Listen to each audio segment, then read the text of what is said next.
ഇന്ന് ഞാൻ അടുക്കളയിൽ ഒരു അടിപൊളി സംഭവം ഉണ്ടാക്കുന്നുണ്ട് കേട്ടോ. അതിൻ്റെ ഇടയ്ക്ക് ഇത് അമ്മയ്ക്കുള്ള ചെറിയരിക്കഞ്ഞിയും പയറുപ്പേരൊക്കെ കൊടുത്തിട്ടുണ്ട്. രാവിലത്തെ ദോശയും ചായയും കഴിഞ്ഞാൽ കുറച്ച് ഞാൻ ഈ കഞ്ഞിയോട് കൊടുക്കും കേട്ടോ. അപ്പോൾ എൻ്റെ ഇന്നത്തെ സ്പെഷ്യൽ എന്താണെന്ന് കാണണ്ടേ? മുട്ടയും മുരിങ്ങയും വെച്ചിട്ടുള്ള ഒരു അടിപൊളി തോരനാട്ടോ.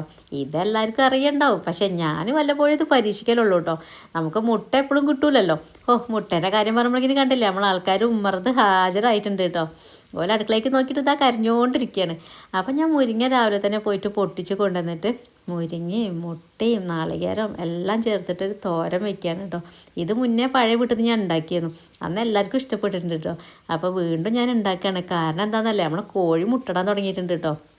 ഇപ്രാവശ്യം ഞാൻ കോഴിമുട്ട വിരിയിക്കാൻ വെക്കണില്ല കേട്ടോ.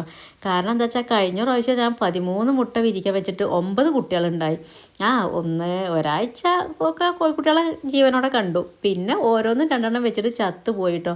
ഭയങ്കര സങ്കടമായി. അത്രയും സന്തോഷത്തിൽ നോക്കിയിട്ട് ചത്തുപോയി. കാരണം എന്താ വെച്ചാൽ ഈ മഴയല്ലേ, തണുത്ത് വിറച്ച് ചത്തതാണ് കേട്ടോ. അപ്പോൾ കരുതി മഴക്കാലം കഴിഞ്ഞിട്ട് ഇനി വിരിയിക്കണുള്ളൂ എന്ന്. അപ്പോൾ ഈ ഉണ്ടായ മുട്ടയൊക്കെ ഞങ്ങൾ ബുൾസായും ഓംലെറ്റും ഒക്കെ ആയിട്ട് മുട്ട എടുത്ത് തീർത്തു കേട്ടോ. ഇനി ഞങ്ങൾ ഇങ്ങനെ ഓരോ സ്പെഷ്യൽ ഉണ്ടാക്കാൻ പോവുകയാണ് മുട്ട വെച്ചിട്ട്. വേനൽ വരട്ടെ, എന്നിട്ടും അത് ഇനി കുട്ടികളെ നോർത്ത്. അപ്പോൾ നമ്മൾ മുട്ടയും മുരിങ്ങയും കൂടി ഉണ്ടാക്കിയ തോരൻ അടിപൊളിയാട്ടോ. അമ്മയ്ക്ക് ഇഷ്ടപ്പെട്ടു. ഞാനും എടുത്തൊന്ന് വായിക്ക് വെച്ചു. കുഴപ്പമില്ലാന്ന് തോന്നിട്ടോ. പക്ഷെ ഒന്നും കൂടി എടുത്ത് വായിൽ വെച്ചപ്പോൾ ഉപ്പൊക്കെ ഭയങ്കര കറക്റ്റായിട്ടുണ്ട്. ആദ്യമായിട്ടാണ് ഇങ്ങനെ കറക്റ്റിൽ കിട്ടുന്നത്.